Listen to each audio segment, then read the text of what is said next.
ஆண்டவராகிய இயேசு கிறிஸ்துவின் ஈடு நேற்ற நாமத்தினாலே உங்கள் யாவரையும் வாழ்த்துகிறேன். ஆண்டவர் உங்களை ஆசீர்வதிப்பாராக. நேற்றைய தினத்திலே செய்தித்தாளில் ஒரு செய்தி வந்திருந்தது. தஞ்சை பெரிய கோயிலின் முன்பதாக அநேகர் நின்று கொண்டு ஒரு சிலர் நின்று கொண்டு ஒரு போட்டோ எடுத்து அதற்கு தலைப்பு வழி தெரியாமல் துக்கித்து நிற்கிறவர்கள், வழி தெரியாமல் தடுமாறி நிற்கிறவர்கள் என்கிற தலைப்பின் கீழே அந்த செய்தியானது அமைந்திருந்தது. வேறு வழி இல்லாமல் சுற்றுலா தலத்திற்கு பார்வையிட வெளிநாடுகளில் இருந்து வந்தவர்களுக்கு ஆலயங்கள் அடைக்கப்பட்டிருக்கிறபடினாலும், சில முக்கியமான சுற்றுலா தலங்கள் அடைக்கப்பட்டிருக்கிறபடினாலும் அவர்களை வழி நடத்துவதற்கென்று அந்தந்த மாவட்டங்களிலே அதற்காக படித்து தேர்வு எழுதி அந்தந்த சுற்றுலா தலங்களுடைய ரகசியங்களை எல்லாம் கற்றுக்கொண்டு வழி காண்பிக்கிற வழிகாட்டுனர்களுக்கும் வேறு வழி இல்லாமல், வாய்ப்பு இல்லாமல், வருமானம் இல்லாமல் திக்குமுக்கு ஆடி நிற்கிற, துக்கித்து நிற்கிற, திகைத்து நிற்கிற ஒரு நிலைப்பாடு என்று சொல்லி அங்கே ஒரு சிலருடைய புகைப்படங்களோடு கூட அந்த செய்தியானது நேற்று 9ஆம் தேதி 9/5/2020 அந்த செய்தியானது வந்தது. அருமையானவர்களே, இப்படி வெளிநாடுகளில் இருந்து வந்தவர்களுக்கு தாங்கள் வந்த நோக்கம் நிறைவேறாமல் தடுமாறி நிற்கிற ஒரு நிலைப்பாடு, அவர்களை வழி நடத்துவார் யாரும் இல்லை. அதே போல வழிகாட்டுனர்களுக்கும் வேறு வருமானம் இல்லாமல் அந்த சுற்றுலா தலங்கள் அடைக்கப்பட்டிருக்கிறதுனாலே வேறு வழி தெரியாமல், எந்த வழியிலே இவர்களை வழி நடத்துவது என்று தெரியாமல் நிற்கிற ஒரு நிலைப்பாட்டை இந்த செய்தித்தாள் நமக்கு உணர்த்தியது. அந்த வகையில இன்றைக்கு கடவுளை தேடி உண்மையான கடவுளை கண்டுபிடிப்பதற்கும், ஏனென்றால் அநேக கடவுளர்கள் இந்த பூமியில இருக்கிறபடினாலே அவர்களை விசுவாசிக்கிற மக்கள் கூட்டமும் அதிகமாக இருக்கிறபடினாலே மெய்யான தேவன் யார் என்பதை கண்டுகொள்வதிலே தேடல்கள் நடந்து கொண்டே இருக்கிறது. ஒரு சிலர் கண்டறிந்து பிடித்துக் கொள்கிறார்கள் உண்மையான தெய்வம் யார் என்று சொல்லி. ஒரு சிலரால் அதை கண்டுபிடிக்க முடியாமல் தங்களுடைய பழைய பண்பாட்டிலே, கலாச்சார முறையிலே, வழிபாட்டு முறைமைகளிலே ஏதோ கடனுக்காக விசுவாசித்து வாழ்கிறார்கள். ஆனால் ஆண்டவரை தேடுகிற தேடுதலிலே இன்றைய செய்தியினுடைய தலைப்பு என்னவாக அமைந்திருக்கிறது என்று சொன்னால், கிறிஸ்துவில் விசுவாசியுங்கள், அதுவே வழி. கிறிஸ்துவில் விசுவாசியுங்கள், அதுவே வழி என்று சொல்லும் பொழுது அதை அல்லாமல் வேறு வழி இல்லை என்று சொல்லி அதன் பொருள் அமைகிறது.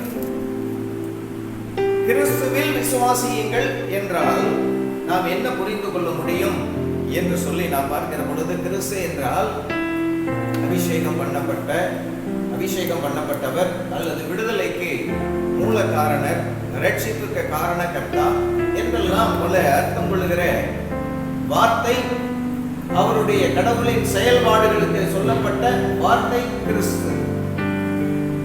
அவர் எப்படிப்பட்டவராய் இருப்பார் என்று சொல்லி அவருடைய சுபாவங்கள், அவருடைய குணாதிசயங்கள், அவருடைய செயல்முறைகளுக்கு சொல்லப்பட்ட வார்த்தை கிறிஸ்து. இந்த கிறிஸ்துவில் விசுவாசிக்க வேண்டும், அதுவே வழி என்கிற தலைப்பிலே நாம் சிந்திக்க உங்களை அன்புடன் அழைக்கின்றேன். அநேகர் வழி தெரியாமல் திகைத்து நிற்கிறார்கள். கொரோனாவினால் சொந்த ஊருக்கு போக வழி இல்லை. சுற்றுலாவிற்கு வந்தவர்கள் எந்த இடங்களுக்கும் போக முடியவில்லை. சுற்றுலா வழிகாட்டுனர்களுக்கும் வாய்ப்பு இல்லாமல் திகைத்து நிற்கிறார்கள். அந்நிய தேசத்திலே, அந்நிய மாநிலத்திலே, பிற மாவட்டத்திலே மாட்டிக்கொண்டவர்கள் தங்களுக்கு ஆதரவற்ற நிலை, தங்களுக்கு உணவு கிடைக்காத நிலை, தங்களுக்கு இருப்பிடம் இல்லாத நிலை, தங்களுக்கு மாற்று வஸ்திரம், மாற்று உடை இல்லாத நிலை, இப்படி ஆறுதலற்ற, அரவணைப்பு அற்ற ஒரு நிலையிலே ஒரு கூட்ட மக்கள் கும்பலாக ஆங்காங்கே திகைத்து நிற்கிறார்கள். எங்கே போவது, என்ன செய்வது, ஏது செய்வது என்று அறியார் திகைத்து திரிகிறார்கள். அந்த நிலையில அநேகருடைய மனநிலை, என் தாய் தந்தையை பார்க்க முடியவில்லை, என் மனைவி பிள்ளைகளை போய் பார்க்க முடியவில்லை, என் கணவனை போய் பார்க்க முடியவில்லை, தன்னுடைய குடும்பத்தை கவனிக்க முடியவில்லை, சகோதர சகோதரியை போய் பார்க்க முடியவில்லை, எல்லாம் நோய்வாய்ப்பட்டு பலவிதமான நெருக்கங்களிலே சிக்குண்டு இருக்கின்றோம். இப்படி பலவிதமான நெருக்கங்களிலே இருக்கிற நாங்கள் ஒருவரை ஒருவர் சந்திக்க முடியாமல், எங்களுக்கு விடுதலை இல்லாமல், வழி தெரியாமல் திகைத்து நிற்கிற ஒரு நிலைக்கு நாங்கள் தள்ளப்பட்டு விட்டோமே என்று சொல்லி வேதனைப்படுகிற மக்கள் நிலையை நாம் பார்க்கின்றோம். அது மாத்திரமல்ல, நேற்றைய முன்தினத்தில் வழிகளும் அடைக்கப்பட்ட நிலையில் மகாராஷ்டிராவில் இருந்து மத்திய பிரதேசத்திற்கு நடந்து செல்லவும் ஒரு கூட்ட மக்கள் புறப்பட்டு போகிறார்கள். சாலை வழியாக சென்றால் காவல்துறையினுடைய சிறைக்கு, அவர்களுடைய அடக்குமுறைக்கு உட்படுத்தப்பட வேண்டியது இருக்கிறது. ஆகவே நாம் ரயில்வே சாலையின் வழியாக கடந்து செல்வோம் என்று சொல்லி ஒரு சில கடந்து சென்று கிட்டத்தட்ட 50-60 கிலோமீட்டர் நடந்து சென்ற களைப்பின் நிமித்தம் இரவு வேளையிலே சற்று ஓய்வெடுத்து செல்வோம் என்று சொல்லி அந்த ரயில்வே டிராக்லேயே அந்த சோர்வின் நிமித்தம் படுத்து விடுகிறார்கள். நடந்தது என்ன? தாங்கள் சென்ற பாதையில போய் சேருவோம் என்கிற நம்பிக்கை இல்லாமல் திடீரென்று பெட்ரோல் டீசல்களை ஏற்றி கொண்டு வந்த ஒரு கூட்ஸ் வண்டியானது, ரயில் வண்டியானது அவர்களின் மீது ஏறி அவர்கள் மரித்து போனார்கள் என்று சொல்லி நாம செய்தித்தாளிலே நாம பார்க்கிறோம். அருமையானவர்களே, வாழ்க்கை பயணத்திலே பலவிதமான இடர்பாடுகள், பாதை தெரியாமல் திகைத்து நின்று எந்த வழியிலேயாவது நாம் அடைய வேண்டிய இடத்தை, அடைய வேண்டிய சொந்தத்தை, பந்தத்தை அடைந்து விட வேண்டும் என்று சொல்லி பலவிதங்களிலே முயற்சிக்கின்றார்கள் மனிதர்கள். கடவுளை கண்டடைகிறதிலும் கடவுளை தேடுகிறதிலும் இதே போராட்டங்கள் நடந்து கொண்டிருக்கின்றன. இன்றைக்கு தினக்கூலிகள் வருமானம் இல்லாமல் 50 நாட்களாக இந்த கொரோனா ஊரடங்கு போட்டதின் விளைவாக வீட்டிற்குள்ளேயே அடைபட்டு கிடந்ததால் சிறு குறு தொழிலாளர்களுடைய வருமானம் பாதிக்கப்பட்டிருக்கிறது. இதனாலே பசி, பட்டினி, நோய் திக்குமுக்காடிய நிலையில இன்றைய மக்கள் நம்முடைய இந்தியாவில் மட்டுமல்ல உலகம் எங்கும் இந்த நிலையில சிக்கி தவிக்கிற மக்கள் உண்டு. இது போலவே இஸ்ரவேலராகிய கர்த்தருடைய பிள்ளைகளும் அந்நிய நாடான எகிப்திலே அடிமைத்தனத்தில் இருந்து மேசியா வருவார், கிறிஸ்து வருவார் என்று சொல்லி அவர் மீது நம்பிக்கை வைத்து அவரே வழி என்று நம்பி நடந்து வருகையில் மோசேயை நம்பி, மோசே மூலமாக கடவுளை நம்பி வந்து கொண்டிருக்கையில் எதிரே செங்கடல் இருந்ததை பார்த்து திகைத்து நின்றார்கள். எதிரே செங்கடல் இருந்ததை கண்டு திகைத்து நின்றார்கள். எப்படி கடந்து செல்வது? ஏன்னா குறிப்பிட்ட ஏரியாவில் போய் தான் அதை கடக்கணும்னு வேற பர்டிகுலரா அந்த இடத்தையும் சொல்லுகிறார். ஆகவே அந்த ஊருக்கு நேராக இருக்கிற செங்கடலை நீ போய் கடக்க வேண்டும், ராமேஸ்வரம் கிடக்கக்கூடாது. ஒரு குறிப்பிட்ட ஊரை சொல்லி பார்த்தால்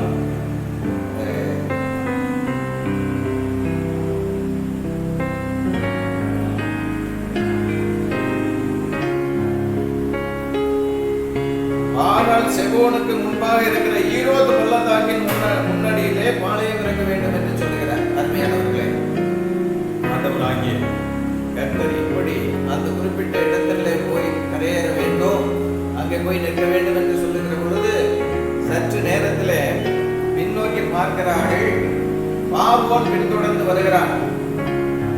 பார்வோன் பின்தொடர்ந்து வருகிற நிலையிலே இந்த மக்கள் முன்னும் பின்னும் நெருக்கப்பட்ட நிலையிலே அவர்களை பார்க்க முடியாமல் இன்றைக்கு நாம் அழிந்து போக போகிறோம், இன்றைக்கு நாம் அழிந்து போக போகிறோம், அவ்வளவுதான் என்கிற நிலைக்கு அவர்கள் திகைத்து நிற்கிறார்கள். வசனம் சொல்லுகிறது, யாத்திராகமம் 14:3 வசனம் சொல்லுகிறது. அதனுடைய பின்பகுதியை நான் வாசிக்கிறேன். அவர்கள் தேசத்திலே திகைத்து நிற்கிறார்கள், வனாந்தரம் அவர்களை அடைத்து போட்டது என்று பார்வோன் சொல்லுவாங்க. பார்வோன் சொல்லுகிறார். அருமையானவர்களே, அவர்கள் திகைத்து நிற்கிறார்கள் என்கிற தெளிவை அந்த பார்வோன், இஸ்ரவேல் மக்களுக்கு எதிரான அந்த பார்வோன் அறிந்து கொண்டார். ஆகவே திகைத்து நிற்கிறார்கள், ஆகவே நீங்கள் எல்லாரும் புறப்படுங்கள் என்று சொல்லி 600 குதிரை ரதங்களோடு குதிரை வீரர்களோடு இஸ்ரவேல் மக்களை நெருங்கி பிடிக்க அவர்களை பிடியுங்கள் என்று சொல்லி வெறித்தனத்தோடு வந்து கொண்டிருக்கிறார்கள். முன்னும் பெண்ணும் நெருக்கப்பட்ட நிலை, தப்பி பிழைப்போம் என்கிற நிலை இல்லை.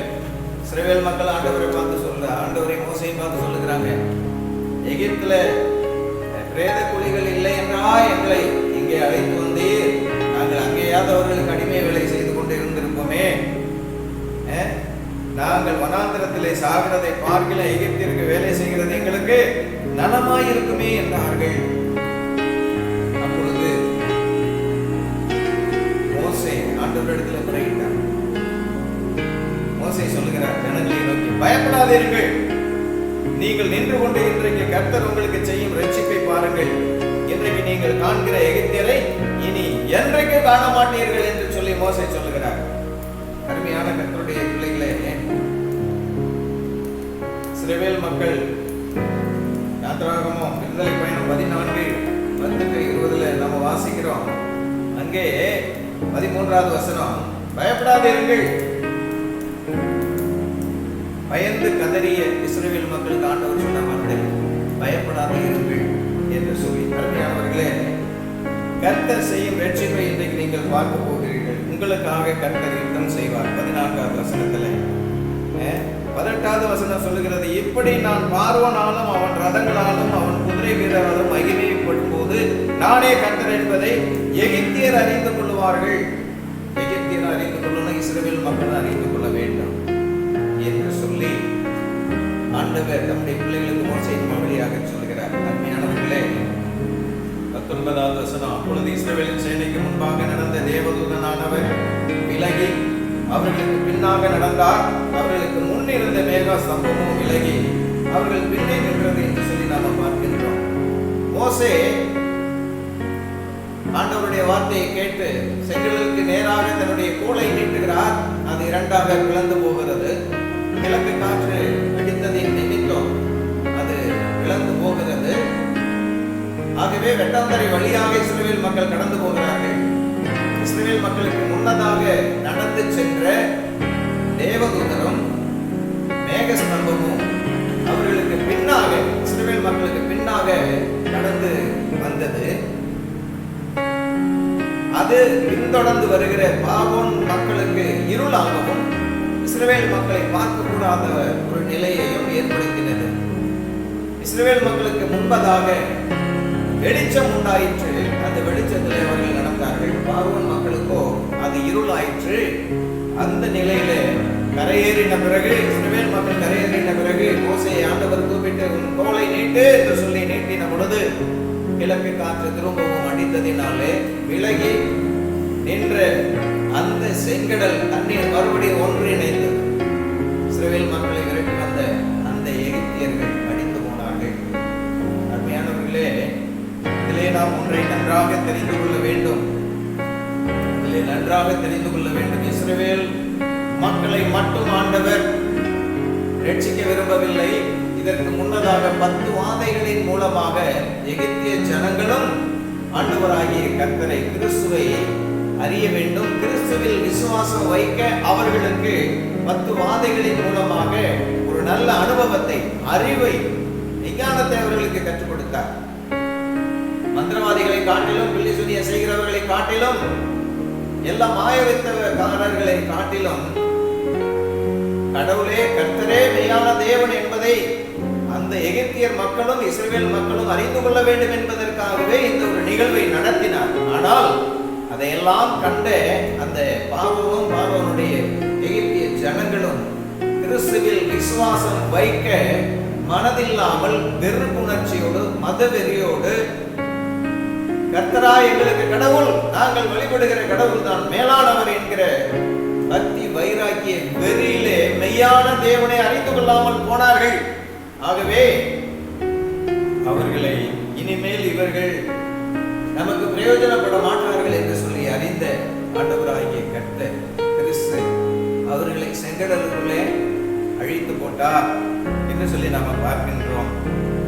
அழிந்து போகிற பொழுதுதான் அவர்கள், அந்த எகிப்திய ஜனங்களும் பார்வோன்களும் மெய்யான தேவன் கிறிஸ்துவே கர்த்தரே தேவன் என்பதை அப்போதுதான் அறிந்து கொள்கிறார்கள். அழிந்து போகிற பொழுதுதான் அறிந்து கொள்கிறார்கள். அதனால் பலன் என்ன, பயன் என்ன? இன்றைக்கு இந்திய தேசத்துல பலவிதமான வழிபாட்டு முறைமைகள், பலவிதமான ஆராதனைகள், பலவிதமான சமயங்கள் இருந்தாலும் ஆண்டவராகிய இயேசு கிறிஸ்துவை விசுவாசிப்பதற்கு இந்த பார்வோனையும் எகிப்திய ஜனங்களையும் போலவே வெறுப்பு உணர்ச்சிகளோடு கிறிஸ்துவை ஒதுக்கி வைத்துக் கொண்டிருக்கின்றோம், ஒதுக்கி வைத்துக் கொண்டிருக்கிறார்கள். அருமையானவர்களே, எல்லா கடவுள் தான் என்று சொல்லி விசுவாசிப்பது அல்ல, கிறிஸ்துவில் விசுவாசிக்க வேண்டும். அதுவே வழி, அதுதான் நம்மை விடுதலையாக்கும், அதுவே நம்மை விடுதலையாக்கும்.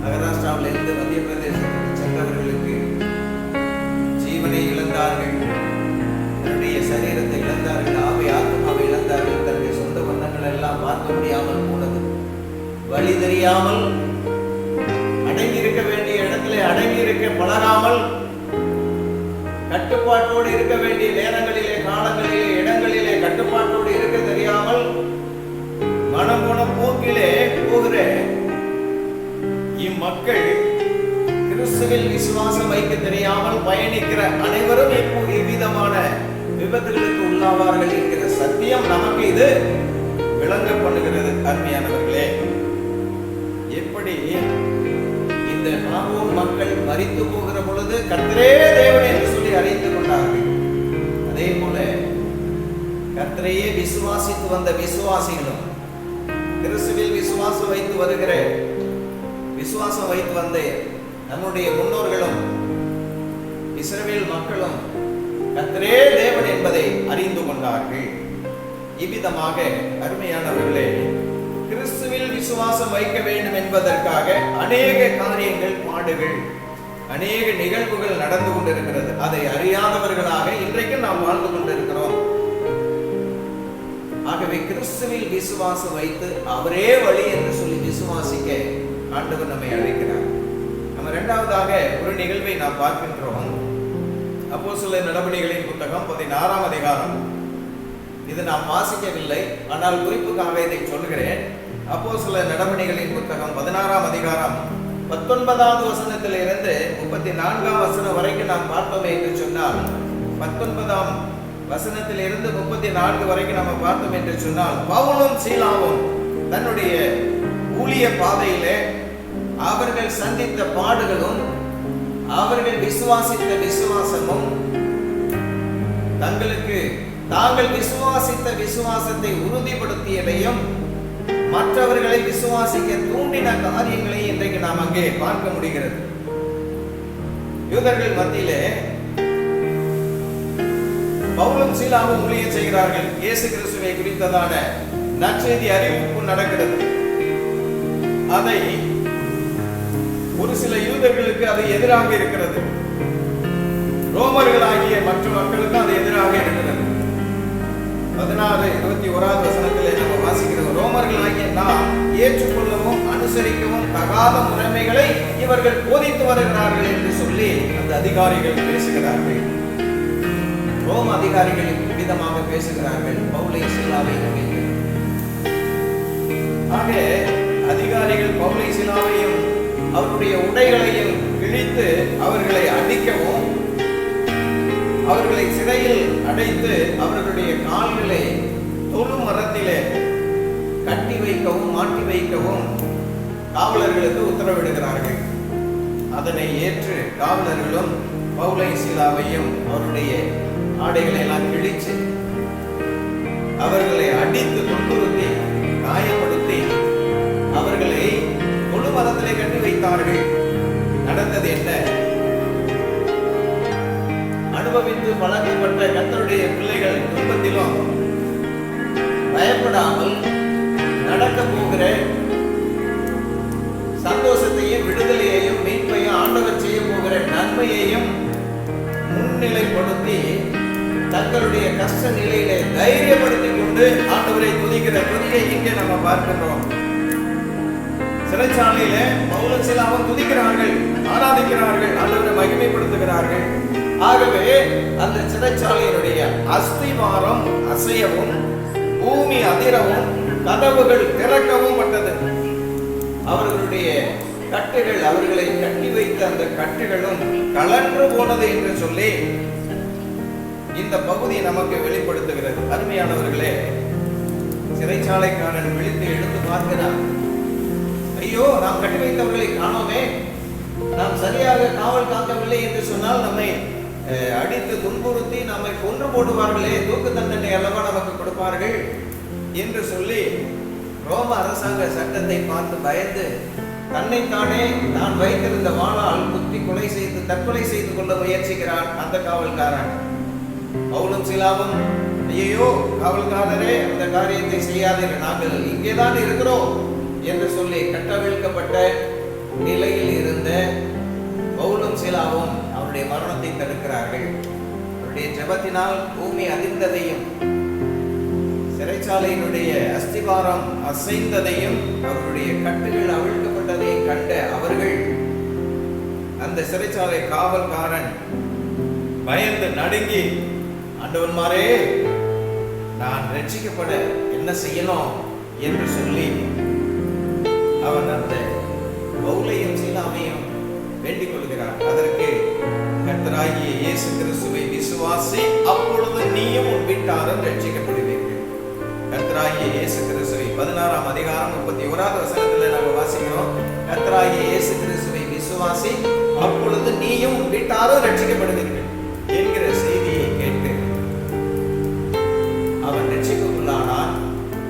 பவுலை சீலாவை தன்னுடைய வீட்டுக்கு அழைத்து கொண்டு போய் தன் வீட்டிலே போஜனத்தை கொடுத்து விசுவாசம் உள்ளவனாகி மகிழ்ந்திருந்தான் என்று சொல்லி வசனம் 34 சொல்கிறது. அப்போஸ்தலர் 16:34 விதமாக சொல்கிறது. அருமையானவர்களே, இப்படி கர்த்தருடைய பிள்ளைகளுக்கு, விசுவாசிக்கிற விசுவாசம் உள்ள பிள்ளைகளுக்கு ஒருவேளை கஷ்டங்களும் பாடுகளும் உபத்திரவங்களும் எதிரே வழி இல்லாமல் திகைத்து தெரிகிற ஒரு நிலை, திக்குமுக்காடி வழி தெரியாமல் திகைத்து ஆவிக்குரிய வாழ்க்கையிலும் சொந்த வாழ்க்கையிலும் பலவிதமான குறுக்கீட்டினாலே முன்னேற முடியாமல், வெற்றி பெற முடியாமல் பலவிதங்களிலே அடைக்கப்பட்டு இருக்கிற நிலையில் இருக்கிற மக்களுக்கு, அந்த நிலையிலிருந்து துதிக்கிற மக்களை சீலாவையும் பவுலையும் எப்படி ஆண்டவர் கட்டவிழ்த்து விட்டாரோ அதே போல கட்டவிழ்த்து விடுகிறார். அதை பார்க்கிற மற்றவர்களுக்கும் இதே ரட்சிப்பை அருளுகிறார். அருமையானவர்களே, இதன் மூலமாக ஆண்டவர் தம்முடைய நாமத்தை மகிமைப்படுத்திக் கொள்கிறார். உங்களையும் என்னையும் அமிதமாகவே ரட்சிக்கவும், மற்றவர்களை விசுவாசிக்கவும், விசுவாசிக்கிறவர்களுக்கு ரட்சிப்பையும், நம்முடைய நாமத்தை நம் மூலமாகவும் நம்மை பார்த்து கிறிஸ்துவை விசுவாசிக்கிற மற்றவர்களுக்கும் அந்த ரட்சிப்பை வெளிப்படுத்தவும் ஆண்டவர் இவ்விதமாய் செயல்படுகிறதை வேறு எந்த ஒரு வேதமும் சொல்லுகிறது இல்லை. ஆண்டவராகிய இயேசு கிறிஸ்து மட்டுமே இதை சொல்லுகிறார். ஆகவேதான் நானே வழி, நானே சத்தியம், நானே உயிர், நானே வாழ்வு, எல்லாவற்றையும் என்னிடத்தில் இருந்து என் வழியாக தான் நீங்கள் பெற்றுக்கொள்ள முடியும் என்று சொல்லுகிறார். ஆகவேதான் நான் வாசித்த திருமறை பகுதி பரிசுத்த யோவான் எழுதின சுவிசேஷம் 14ஆம் அதிகாரம் 1 முதல் 7 வசனங்களிலே எல்லா சமயத்தினருக்கும் ஆண்டவர் அழைப்புகள் விடுகிறார், அழைப்பு விடுக்கிறார். என்ன அழைப்பு அது? உங்கள் இருதயம் கலங்காது இருப்பதாக. துன்பத்திலும் கஷ்டங்களிலும் பாடுகளிலும் வழி தெரியாமல் திகைத்து தெரிகிற மக்களுக்கு அவர்களை பார்த்து ஆண்டவர் கூப்பிடுகிறார், உங்கள் இருதயம் கலங்காது இருப்பதாக. தேவனிடத்தில் விசுவாசமாக இருங்கள், என்னிடத்திலும் விசுவாசமாக இருங்கள் என்று பிதாவாகிய தேவனிடத்திலும் விசுவாசிக்க வேண்டும். அதே போல இயேசு கிறிஸ்துவையும் விசுவாசிக்க வேண்டும் என்று பூமியில பிறந்து மனிதனாக பிறந்து பாடுபட்டு மரித்து அடக்கம் பண்ணப்பட்டு உயிரோடு எழுந்த ஆண்டவர் நம்மை பார்த்து, நம்முடைய சகோதர சமயத்தவர்களை பார்த்து அழைப்பு விடுக்கிறார். பிதாவினிடத்தில் விசுவாசமாக இருக்கிறேன், என்னிடத்தில் விசுவாசமாக இருக்கிறேன் என்று சொல்லி, ஏனென்று சொன்னால் எல்லா சமயத்தினரும் அந்த முக்தியை, அந்த மோட்சத்தை, அந்த பரலோகத்தை அடைய வேண்டும் என்கிற தேடல் இருக்கிறது. ஆகவே அந்த முக்தி மோட்சத்தை அடைவதற்கு வேறு வழி இல்லை. ஆகவே ஆண்டவர் சொல்கிறார், அந்த முக்தியை மோட்சத்தை அடைவதற்கு என் பிதாவினிடத்தில் அநேக வாசஸ்தலங்கள் இருக்கிறது. ஆகவே நான் போய் அவைகளை ஏற்பாடு செய்ய போகிறேன். நீங்கள் அங்கே வந்து குடியிருக்கும்படி என் வழியாகத்தான் வர வேண்டும். நானே வழி, நானே சத்தியம், நானே ஜீவன். நான் உங்களுக்கு வாழ்வை தருவேன். என் வழியாய் என்று ஒருவனும் பிதாவினிடத்தில் வர முடியாது என்று சொல்லி ஆண்டவர் நானே வழி, சத்தியம், ஜீவன் என்று சொல்லி அவர் வழியாகத்தான் பரலோக ராஜ்யத்திற்கு போக முடியும் என்கிற மெய்யான வழியை, ஒரே வழியை ஆண்டவர் இயேசு கிறிஸ்து நமக்கு காண்பித்து சென்றிருக்கிறார். அருமையானவர்களே, இன்றைக்கு ஆபத்தின் எல்லையில் நின்று கொண்டிருக்கிற அனைத்து சமயத்தினவர்களே, அனைத்து சமய மக்களே, ஆண்டவராகிய இயேசு கிறிஸ்துவே வழி.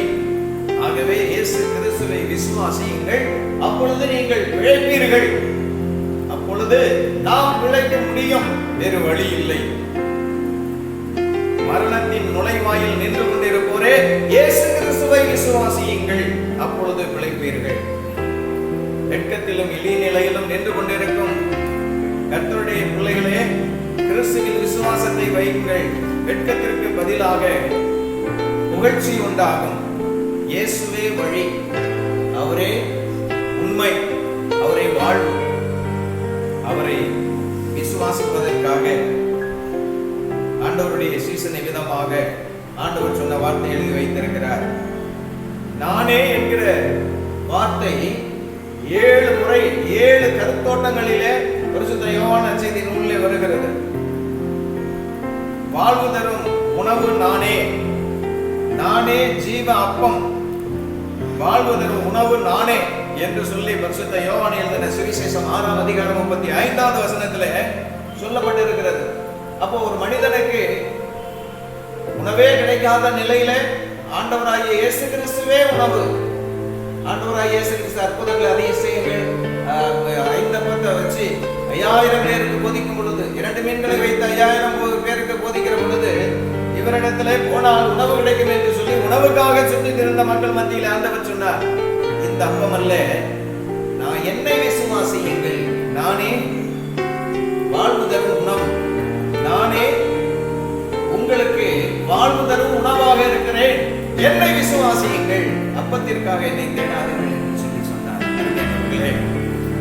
யோவான் எழுதின சுவிசேஷம் 8ஆம் அதிகாரம் 12வது வசனத்துல, இந்த உலகிற்கு ஒளி நானே, என்னில் விசுவாசிக்கிறவன் ஒளியை காண்பார்கள்.